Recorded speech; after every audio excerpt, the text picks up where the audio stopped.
Nəsimi Nəbzadəni itirdik. Salam aleykum əziz xalqımız, hər birinizi salamlayıram. Bugün bizim üçün çox ağır bir gündür. Qurtuluş ailəsinin ağır bir itkisi olub. Bu itki deyərdim ki, nəinki Qurtuluş ailəsinin, eyni zamanda xalqımızın itkisidir. Nəsimi Nəbzadəni itirdik. Və qeyd etmək istəyirəm ki, baxın, Nəsimi Nəbzadə bizim hörmətli, çox sevdiyimiz, ağsaqqal dediyimiz bir qardaşımızdır. Lakin biz ona nələr vəd vermişdik? Baxın, bir gün öncə onun dişi qoyuldu. Həccə bitirdikdən sonra 2 ay sonra həccə gedirik birlikdə. Ona maşın hədiyyəsi var idi.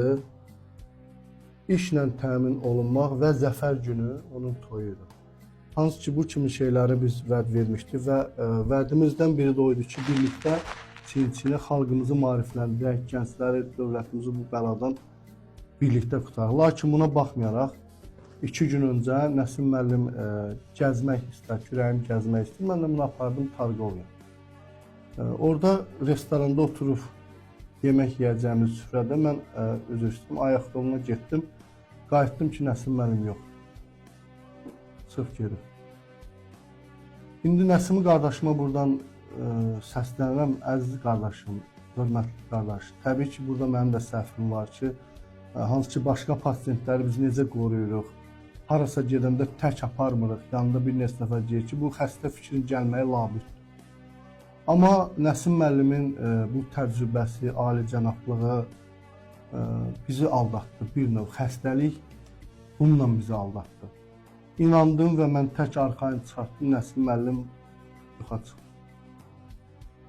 Və qardaşıma səslənirəm ki, inanıram ki, qaydasınız. Nəsim müəllim, mən sizi orada vallahi 4 saat gözlədim. 4 saat restoranda oturum ki, Nəsim müəllim qaydacaq. Xəstə fikirdir, gəldi ki, apardı, amma qaydacaq deyə gözləyirdim vallahi. Yəni, yenə də gözləyirəm mən sizi. Sizin heç bir günahınız yoxdur bu xəstəlikdir. Mən bilmə bu videonu çəkirik ki, əziz xalqımız, baxın, bu xəstəlik budur. Nəsim müəllimi yenə apardı. Amma inşallah ki, ümid edirəm qaydacaq. Buyurun Ceyhun qardaşımız. Salam əleykum, hamıya salamlayıram. Mən ən üzücü odur ki, Nəsim müəllim 4 aydır bu prosesin içindədir və proqramdan kifayət qədər xəbərdar bir insan idi. Ali savadlı insan da onu gözəl bilirdi ki, yəni proqram yarımçıq işləmirdi, yəni natamam işləmir. Onun da 3-2-sin keçmişdi, 4 ay keçmişdi, cəmi cümlətanı ən asan aylar qalmışdı. 5-ci ay, 6-cı ay ən asan aylar. Çətin ay 1-ci, 2-ci, 3-cü aylardır. Sonraki aylar daha asandır.